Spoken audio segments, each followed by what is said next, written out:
Hey, welcome to After the Show. So Nolan, let's talk a little bit about the Republicans and some jockeying for the 2016 presidential election in the primary. What's going on? Well, yeah, they've got a convention coming up next weekend on the 20th, and one of the things, as it always is what to do with the primary. Michigan has both Republicans and Democrats have wanted to creep into February over the last couple cycles to be more relevant. They want to compete with Iowa and New Hampshire, and the argument is there should be an industrial state in the first wave of primaries because they do winnow out the field.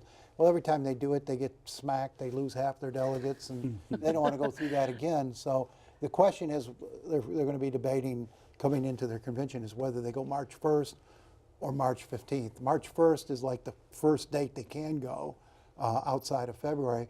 March 15th, they could do a winner-take-all primary.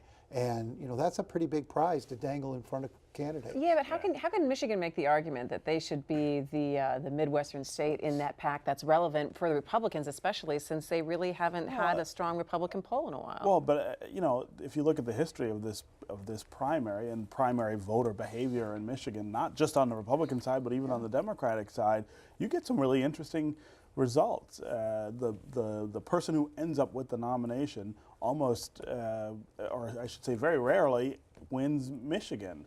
And so I think that's always been our relevance in the process. It's not in helping to decide the outcome so much, but in making a statement about the alternative choice that you have.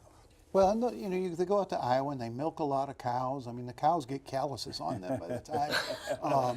The visual, Nolan. I really need the visual on that. And they talk about farm policy. I mean, and they never get to the Midwest. They never get to an industrial state until, a lot of candidates have been winnowed out by, voters who aren't as representative of the nation as a whole as Michigan voters would be. And so the idea, of taking this thing to the 15th would be to join Ohio, Illinois,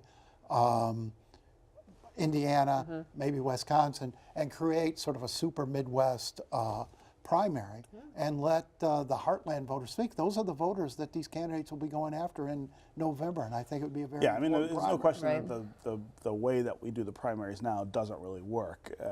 I'm not sure it ever did, but certainly now with New Hampshire and Iowa being such outliers in terms of population and their economies, it's weird to have them just go first all the time and decide a lot of the race before everybody else gets a chance.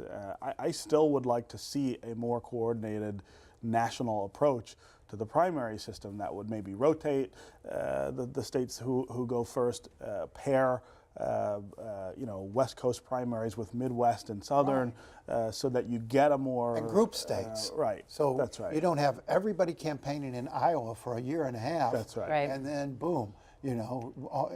Nowhere else. And, the other thing Republicans are looking at is, some in the party are looking at truly closing the primary because they're looking at the Democratic field. They're seeing only Hillary Clinton, and the potential then for Democrats who have no primary to speak of crossing over and making mischief in the Republican primary. Because there could be what? I mean, 20 candidates? 30. Oh, that is going to be a heck of a... It's going to be a heck of a season. It's going to be a good primary. I mean, I like it that way. I think you want as broad a choice as you can, and I actually also believe that strengthens the party and the candidate going into the general. A rigorous primary often is the reason that you're able to have your message and the whole campaign together going into the fall. I agree with you on that. I think it makes for miserable debate opportunities when you have 15 people or 12 people stretched across the stage, and then no one gets a chance to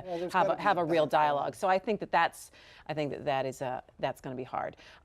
Anything else that we should be watching for coming out of the Republican well, it'd be interesting meeting? To see if the governor's folks are able to tamp down sort of this anti-tax mood. At the county conventions last week, there was a lot of murmuring and conversation, anti-proposal one. He can't afford to have that convention pass any sort of resolution against Prop 1, and he'll be working really hard to make sure that doesn't get on the table. All right, well, we'll be watching that. Do you want to have a last word on that, Stephen? Yeah, I'm still Still undecided on proposal 1. You're We still all are. undecided? Well, I think there's time. I think the anti-tax mood is the wrong reaction to it, regardless of what you think. But it's still a problematic proposal, and there are not any good choices. Going for it embraces bad tax policy. Going against it is for bad roads. So This is bad damage to your car, and I'm telling you, again, after this winter, come April, it's not going to be pretty. Well, and I doubt there'll be a pothole fixed in this state between now and May 5th because they're going to really want Michigan to feel those bad roads. Yeah, there's your campaign. All right. Thanks for joining us for MiWeek After the Show. We'll see you next week.